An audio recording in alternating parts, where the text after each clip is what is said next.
If dating feels more like a chore than a choice, then you are not alone. I understand that dating can be really exhausting and the burnout is really fucking real. And today, for a few minutes, we're going to talk about how do you actually combat that and what do you do?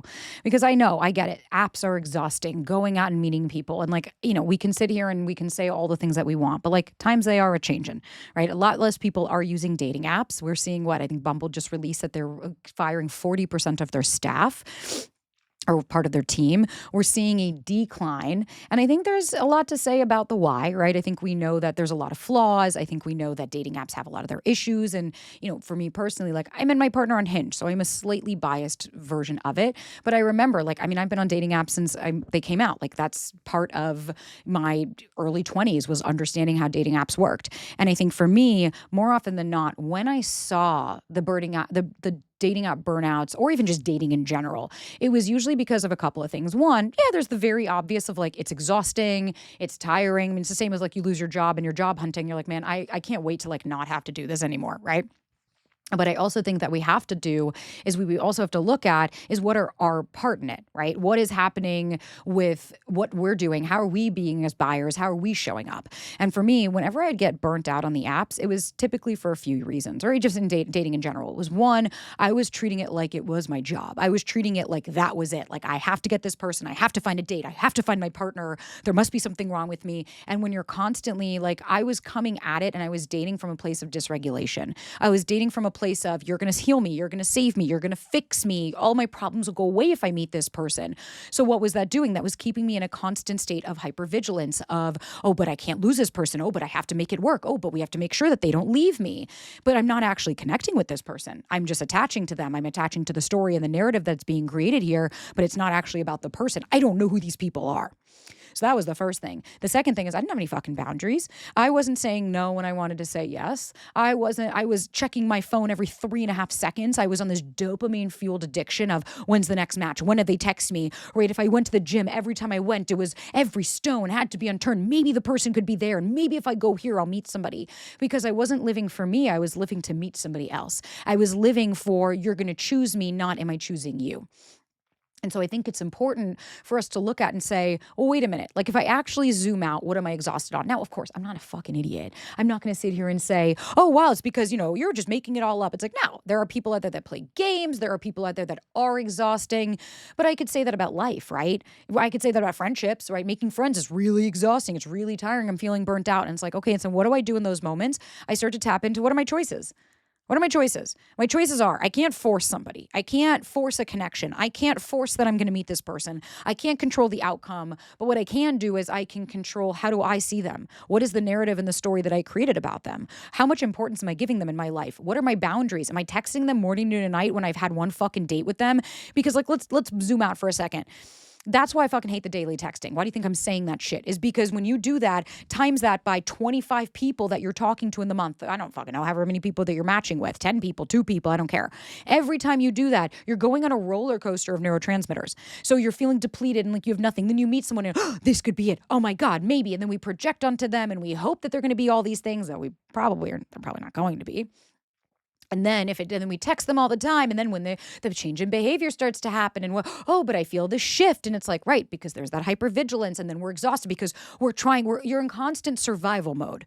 And that's my life as a child. My life as a child was constantly assessing, is my dad going to leave? Is he going to stay? Does he care about us anymore? Is he going to love us tomorrow? So I was constantly waiting for my partners to do that. And when I changed the way that I approached dating, where it was no longer about, are you choosing me? It was, does this work for me?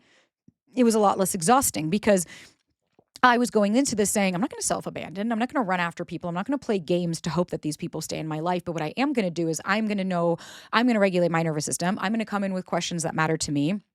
I'm going to get curious about this person and try to understand them. And then I'm going to do what I need to do after the date to see if I even want to see this person again, which was a video they made a little bit ago, a few days ago, about how do you actually go slow, or how do you not fantasize after a great first date and actually just keep it real. So if you guys want to watch it, feel free. And guys, as always, I'm going to do my shameless plug. If you want to watch more, there's the podcast. I've got a podcast called The Sabrina Zohar Show right here on YouTube. You can join a course. We've got 4 courses that help you with dating, your nervous system, understanding these different aspects that would be really, really beneficial, especially if you're feeling burnt out. And whatever you guys need, I am here always. So I just wanted to share that. But burnout is typically just our nervous system, right? Think about burnout at work when you're overworking, you're overextending, you're not saying no, you're not setting boundaries. Like, what do you think is going to happen? And so I think what we have to look at here is app fatigue, unrealistic expectations, right? What are we projecting onto people? Are you thinking that every person that you're going to fucking meet is probably going to be the one? Because at that point, you're going to be really disappointed. And then again, it's the dopamine driven behaviors that really impact fatigue because then we also have something called the paradox of choice. And I know that we've talked about this a lot. And that's why a lot of people hate dating apps because it's the perception that you just have all of these options.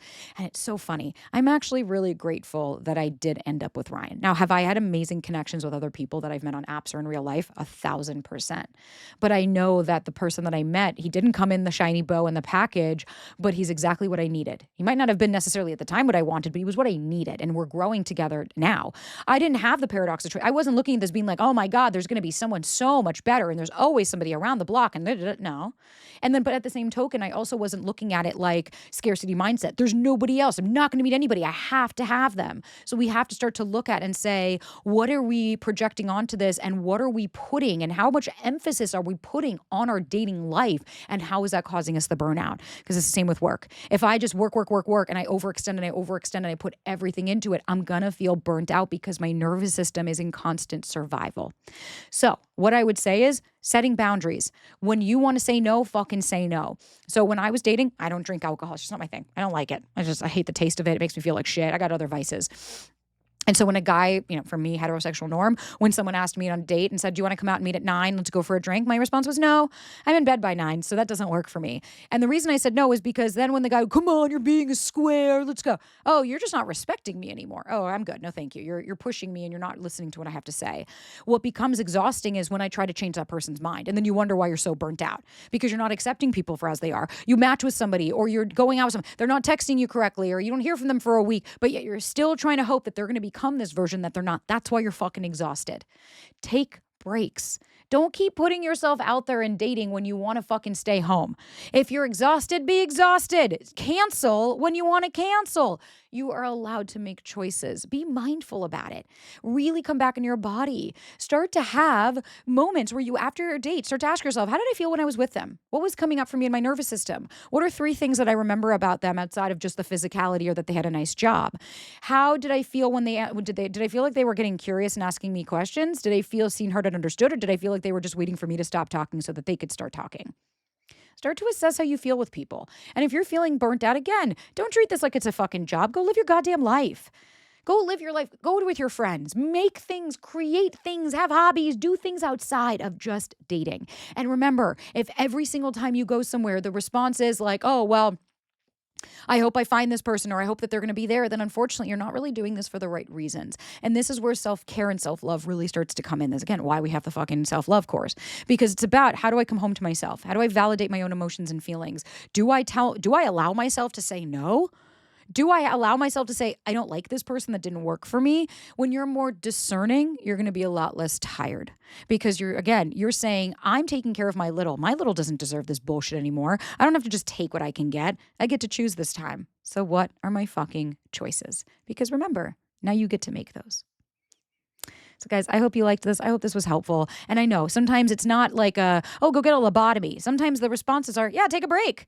Don't go on the fucking dating apps because we have to really think about what are our choices. It's not about like, go find a psychic and they're going to tell you when you're going to meet your person. That'll make you feel less anxious. It's about, am I surrendering to control of the outcome? Am I using that these people I'm dating as an excuse to either save me, to get me out of what I'm going through, to make me happier? Get curious about what's causing the burnout.